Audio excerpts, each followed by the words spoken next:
नमस्कार, जय हिंद साथियों।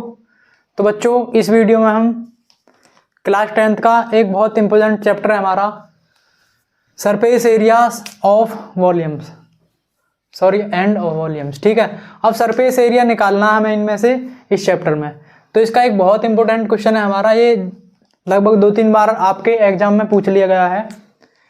क्वेश्चन है हमारा, a medicine capsule is in the shape of cylinder with two hemisphere stuck to each of its ends. The length of its entire capsule is 14 millimeter and the diameter of capsule is 5 millimeter.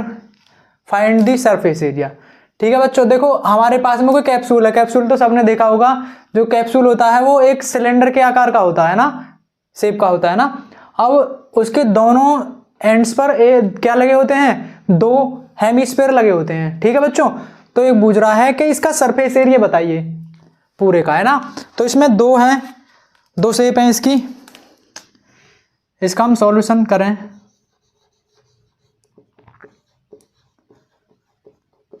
सबसे पहले देखेंगे इसमें दिया क्या है हमें ना। Long question में आता है 4 या 6 नंबर का पूछता है ना हर बार। तो ये हो जाएगा हमारा, इसमें दिया क्या है। इसमें दिया है जो कैप्सूल है वो सिलेंडर के आकार का है, जिसके दोनों एंड पे क्या लगे हुए हैं, हेमिस्फीयर लगे हुए हैं ना।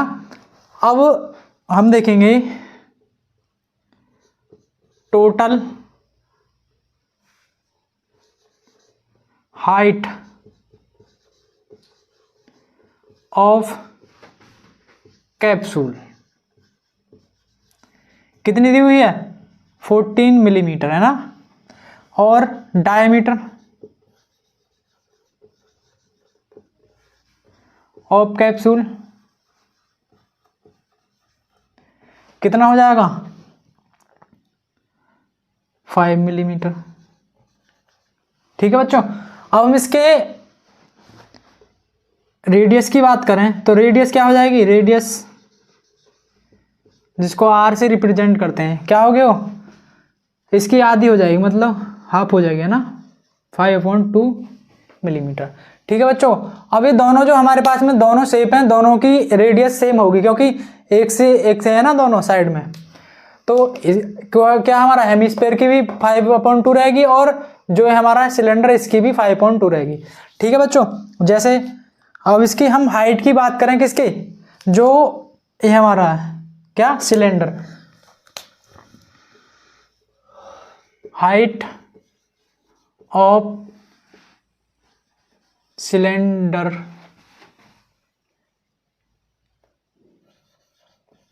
सिलेंड्रिकल पार्ट लिख लेंगे ना, इक्वल टू कितनी हो जाएगी, जो टोटल हाइट हमारी है 14 माइनस। अब देखियो, ये मान के चलो, ये जो हेमिस्फीयर हैं इनकी यहाँ जो हाइट कितनी कम होगी, यहाँ हमारी एक तो रेडियस कम होगी और क्या होगी, एक इधर से रेडियस कम होगी। दोनों तरफ से जैसे हम इसको मिलाएं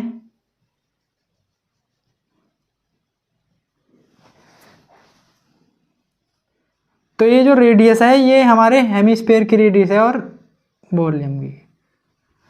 ठीक है बच्चों, तो ये रेडियस कम हो जाएगी, आधी, एक रेडियस इधर से कम होगी, एक रेडियस इधर से कम होगी, तो टोटल एक डायमीटर कम हो जाएगा। तो कितना कम हो जाएगा, 5।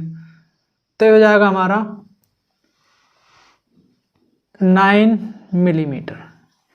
तो हाइट हमारी क्या आ जाएगी, जिसे हम H से रिप्रेजेंट करते हैं, स्मॉल h से, 9 मिलीमीटर। ठीक है बच्चों, अब हम इनका पूरा का सरफेस एरिया निकालेंगे। तो कुछ सरफेस एरिया सबसे पहले देखेंगे होता क्या है। जो जैसे मानेंगे चलो ये मार्कर है मेरे पास में, तो ये मार्कर हमारे कैसे आकार का है, मतलब कैसी शेप का, ये है हमारा सिलेंडर की शेप का। तो ये जो चारों ओर का जो एरिया है यही हमारा सरफेस एरिया है। ठीक है, तो सरफेस एरिया 2 टाइप्स का होता है, TSA मतलब टोटल सरफेस एरिया और CSA मतलब कर्व्ड सरफेस एरिया। तो कर्व्ड सरफेस एरिया की बात करें कि ये जो चारों ओर का जो एरिया है इसको हम कर्व्ड सरफेस एरिया बोलेंगे। अगर इस पे हम ये जो पार्ट है इधर के दोनों साइड में, ये पार्ट जो है इसको और ऐड कर दें तो ये क्या हो जाएगा, टोटल सरफेस एरिया हो जाएगा। ठीक है बच्चों, तो अब देखो इसमें हम देखेंगे क्या, वो मतलब फॉर्मूला किसका लगाएंगे, टोटल सरफेस एरिया का लगाएंगे या कर्व्ड सरफेस एरिया का लगाएंगे। अब देखो ये अंदर से मतलब दोनों साइड पर, दोनों एंड्स पर क्या लगे हुए हैं हमारे, हेमिस्फीयर, तो इसका तो एरिया हमें निकालना नहीं होगा, ये जो दोनों एंड्स हैं इनके एरिया तो इनका निकालना नहीं होगा, तो क्या करेंगे, ये चार ओर का एरिया निकाल लेंगे। तो चार ओर का एरिया को क्या बोलेंगे हम, कर्व्ड सरफेस एरिया। तो यहाँ इतना एरिया निकल आएगा, इतना बचा ये। अब देखियो एक हेमिस्फीयर ये रहा, एक हेमिस्फीयर ये रहा, दोनों को हम ऐड करेंगे तो क्या बन जाएगा, एक स्फीयर बन जाएगा। और क्या कर देंगे उसमें ऐड कर देंगे किसका, हेमिस्फीयर का सरफेस एरिया बोल दिया, टोटल सरफेस एरिया इसका सेम ही रहता है। ठीक है बच्चों, सॉरी हेमिस्फीयर नहीं स्फीयर। अब हम यहाँ चेक करेंगे, देखो एरिया या surface area,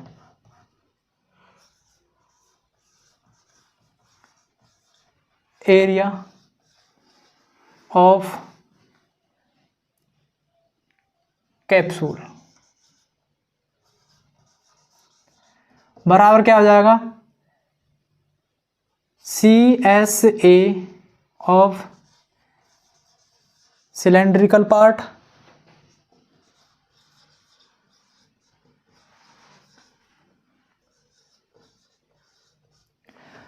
plus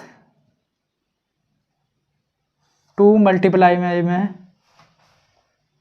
CSA of hemisphere, hemispherical part. ठीक है बच्चों, अब देखो हमें पता है CSA ऑफ सिलेंड्रिकल पार्ट मतलब सिलेंडर का CSA होता है हमारा 2πRH प्लस क्या, 2πRH प्लस जो हमारा है 2 मल्टीप्लाई में हेमिस्फीयर का जो CSA होता है मतलब कर्व्ड सरफेस एरिया होता है वो 2πr² होता है। क्या होता है, 2πr²। ठीक है, देखो r यहाँ पे दोनों में सेम है, अगर थोड़ी अलग होती तो इसको r1 मान लेते, इसको r2 मान लेते। ठीक, अब देखो इसमें से 2π हमारे पास में कॉमन है और r भी कॉमन है हमारे पास में, है ना।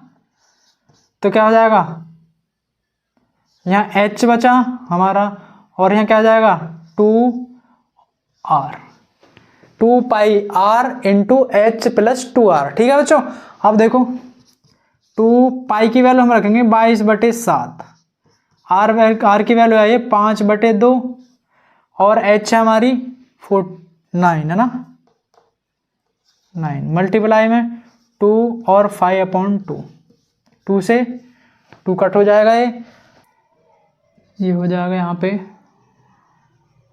22 में 5 की मल्टीप्लाई करेंगे 110। देखो यहाँ पे सॉरी ये गलत हो गया है ना, माइनस कीजिए क्या आ जाएगा प्लस, क्योंकि प्लस चल रहा है ना। ठीक है बच्चों, अब इंटू 9 और ये देखो 5 कितने हो जाएंगे 40, तो हो जाएगा 0 4 और 5 सेंटीमीटर, सॉरी मिलीमीटर स्क्वायर। ठीक है बच्चों, तो हमने हेमिस्फीयर का सरफेस एरिया निकाल लिया, उसका कैप्सूल का, यहाँ लिख देंगे hence the surface area of capsule कितना है 1540 मिलीमीटर स्क्वायर। ठीक है, यही हमारा क्वेश्चन में पूछा है, तो यहीं पे हमारा क्वेश्चन ख़त्म होता है। मिलते हैं अगली वीडियो में और इम्पोर्टेंट क्वेश्चन के साथ, जब तक के लिए स्वस्थ रहिए और पढ़ते रहिए। जय हिंद।